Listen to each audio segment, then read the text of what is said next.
Alright, so I've been a bit preoccupied, but I just removed this battery tray off that front clip I have.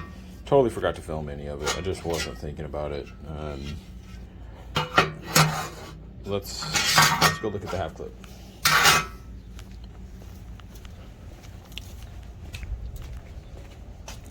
Alright, so half clip. This is the half clip that came with that 86 I got. It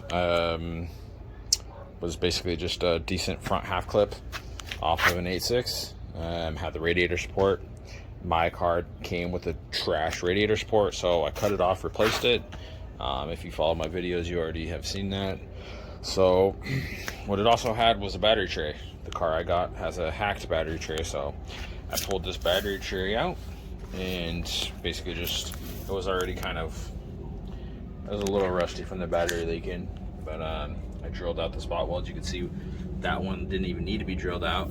This one wasn't even there. It was already rusted out, so it was very easy to get out. So drilled it out, didn't miss anything there. Let's look. I started doing some paint, just paint it. Basically, I wanted to try out the new Rust-Oleum, not new, but the new to me Rust-Oleum turbo cans. And seriously, I painted both those doors in gloss black in, like, I would say less than 15, like 10 minutes total, both coats on. And I still have a full can left, so pretty cool. I do weird stuff with my paint, so I'll probably do both doors gloss black, the rest of the car flat. I might throw another gloss on maybe the trunk or the hood, but probably the trunk. I don't feel like the hood is a big flat surface and it's pretty beat up. So anyways, yeah, so that's that. It's coming together. Looks, well, it's not coming together, it's already together, but it's something. My neighbor's motorcycle that it's clapped out, he wants me to work on. All right, so that brings us to here. Here is the radiator, or the here is the battery mount. Great, here comes leaves. This is the battery mount. I'm not going with the trunk mount. This car is going to be completely separate, different than how I did that car. That one has a trunk mount. I want it to be more factory style. So it's not going to be a stock car, but I want it to be pretty factory in its nature. So as you can see, it's was like that maroon, same color as everything else. So it's got some pretty bad, what I'll call rust damage. I'll probably hit it up with the steel wheel a little bit more, but here's my plan. I'm just going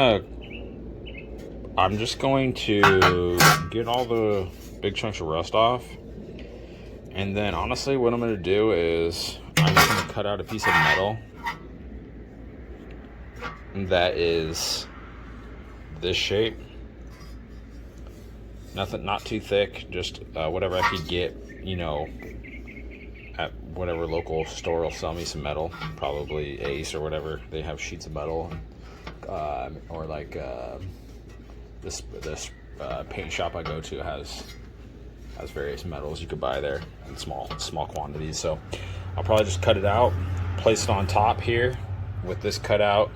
I probably won't replicate these holes because I don't really need to, because these are just there for what am I looking for? Structure. It's just, you know, dimple eyes. They're just there for it to add a little bit of strength. And I don't think I need any of those. And these will all stay. I'm not gonna undo it. And if I do end up needing one of these for some reason, I could just drill through it. So yeah, so I'm just gonna cut out a piece of steel to go over that. I'll throw a few tacks in around it, and then I'll just paint the whole thing up. Get the paint nice in there. It ain't gonna rust up here in Arizona anymore, so I'll get it painted, probably just black. And then, so here's my plan for, so here's the whole reason why I even needed to do it. this car's, they freaking just cut half of it off. Like, why? My guess is they had some nutserts here. I'm guessing, if I had to guess, they had a small battery in here, and that was their mount for the small battery. Don't know, don't care. But either way, I'm gonna have to now drill out those spot welds, clean up the metal there, weld that in, and then start the whole process over. So yeah, I figured I'd video this real quick because I'm gonna start moving on to a few things. I may have allocated an engine for this thing, which, believe it or not, it's been hard to do. Even guys that have an engine don't want to sell them, so it's like, you know, it's kind of a pain trying to get a 4AG these days. But once I get it, it's probably its own video. So anyways, that's where we're at. That's where I'm leaving off this video. If this becomes part of another video, I'll be right back. All right, so making some more progress on this battery tray. Got the old one fully drilled out.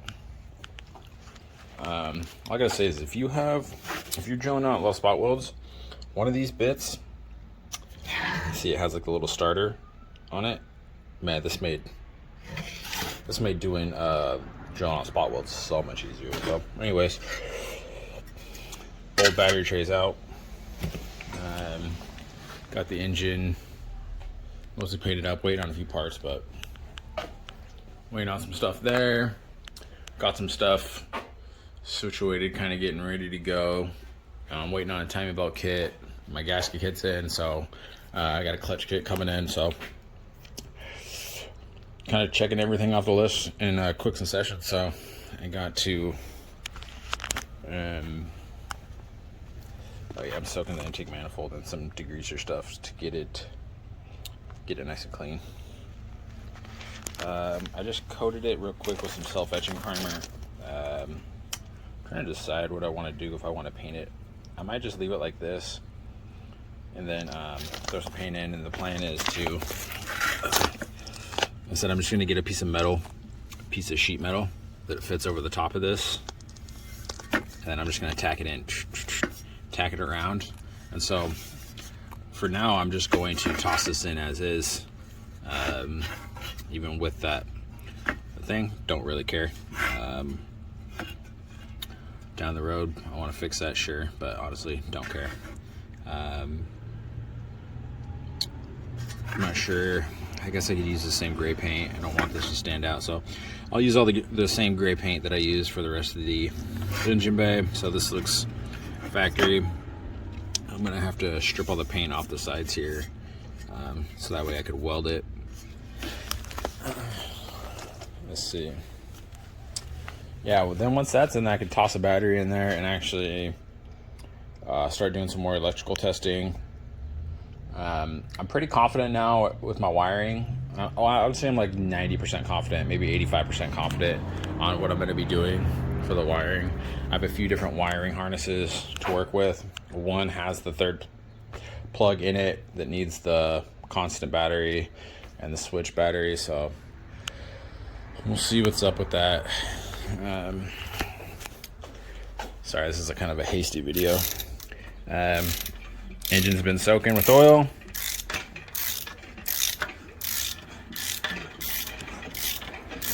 Filled to the top with oil, and then I've been putting oil in the cylinders. Feels pretty good to me now. So yeah, so that's where we're at. I just wanted to do a quick update. I think the big video I'm going to make is doing the wiring, because I'm going to be doing it myself. I've looked up some stuff online, obviously, because you kind of have to, but I'm going to try and do it myself. I'm going to try to document it semi-comprehensively, so that way if I could help other people if they need help, because I know for me, I'm terrible at wiring, and I know a lot of people have trouble with wiring as well. So if I can maybe help someone, I'd feel good about that. So I would love to get this battery off the sway bar too. It'd be kind of nice for it to be up there. There's a bunch of little things I still need to get. I still need a header. I have a high-rise header. I don't really want to use it, but I do have one. Let's see, I got the header. I need an exhaust. What else? Header, exhaust. I need an AFM.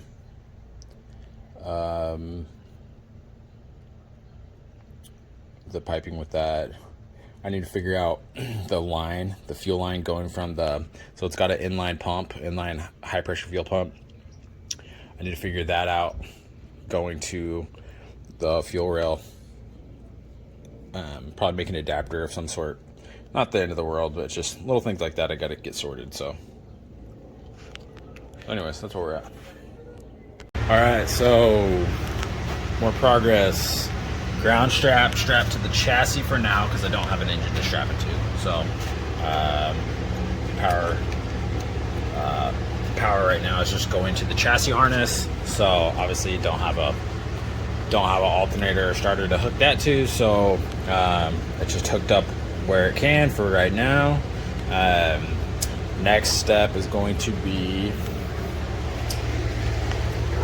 yeah, check out some of this cool stuff I got. Got some pretty cool stuff coming up for this thing.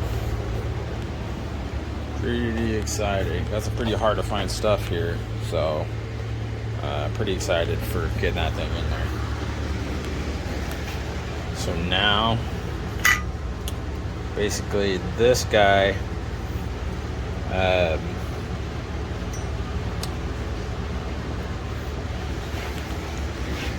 so this is gonna have just a bar that goes down to hook it in down there, but it still needs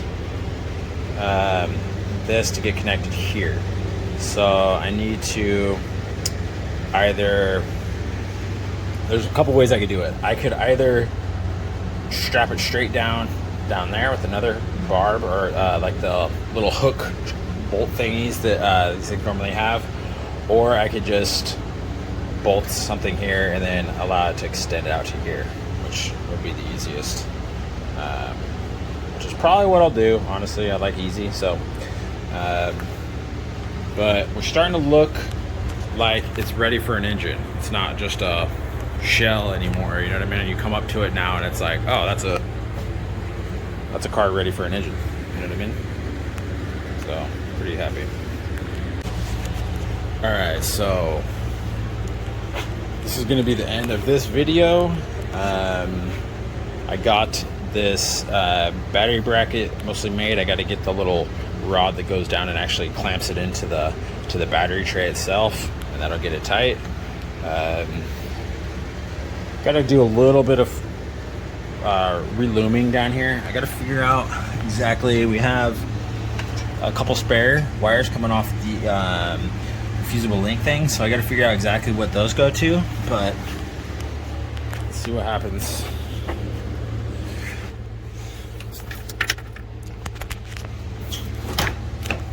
All right, we got our dash lights,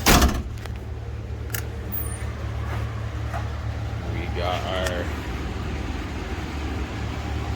headlights. Let's see if the tail lights are on. Tail lights are on. All right. Well, thanks for watching, guys. Next video will be putting the engine together.